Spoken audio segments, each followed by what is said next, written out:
వందనాలక్క, ఎలా ఉన్నారు? బాగున్నాను తమ్ముడు. బాగున్నారా? మీ ఆరోగ్యం ఎలా ఉందండి? ఆరోగ్యం బాగున్నాం తమ్ముడు. మొన్న వచ్చాను, ప్రార్థన చేశాను, మళ్ళీ మరి మిమ్మల్ని కలవాలి, మళ్ళీ ప్రార్థన చేయడం వచ్చాను. మీ ఆరోగ్యం కోసం తెలుసుకోవాలని, మరి దేవుడి మహాకృపతో మీరు అందరూ బాగున్నారని, మీ ఆరోగ్యం బాగుందని నేను మళ్ళీ చూడాలని వచ్చాను. మరి ఎలా ఉన్నారు? బాగున్నాను తమ్ముడా, బాగున్నాను. మరి నా కోసం నువ్వు నేను వచ్చేసిన కాడి నుంచి నా కోసం అనుదినం ప్రార్థన చేస్తున్నావు. చాలా సంతోషం. మరి నీ ప్రార్థన వల్ల నేను ఎన్నో మేలులు పొందాను. నా అనారోగ్యం కూడా స్వస్థత పరిచాడు దేవుడు నీ ప్రార్థన. మరి అక్కడికంటే నువ్వు ఇండియా వచ్చాక నీ పరిచయం చాలా నచ్చింది నాకు. విశ్వాసంగా దేవుడు ఆడుకుంటున్నాడు నిన్ను.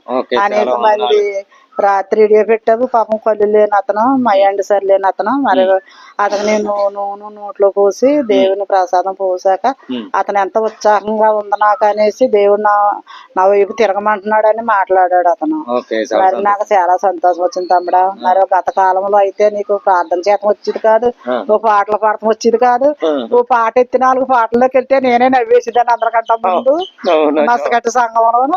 మరి అలా దేవుడు నిన్ను ఆడుకున్నాడు. నేను ఎత్తి ప్రార్థన ఎత్తి పాటలే ఆయన నిన్ను ఎన్నుకున్నాడు. మరి ఇప్పుడు నువ్వు ఎంతో మందికి నీ టీవీ ఛానల్ వైరల్ అవుతున్నాయి. మరి అందరినీ నువ్వు దినదినం ప్రార్థన చేస్తున్నావు. నిన్ను అందరూ కూడా దీవిస్తున్నారు. నా మట్టుగా అయితే నేను రోజు దీవిస్తాను నిన్ను.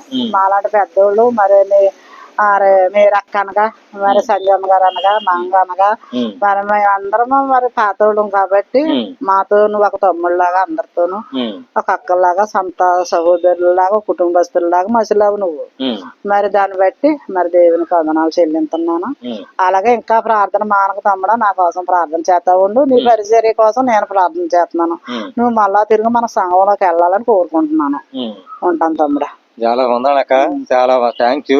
మరి మీ ప్రార్థనలో మీ శ్వాసము, మరి మీ ఆశీర్వాదాలు దేవుడిచ్చింది ఆయన మహిమలు నేను ఎప్పుడు మర్చిపోను.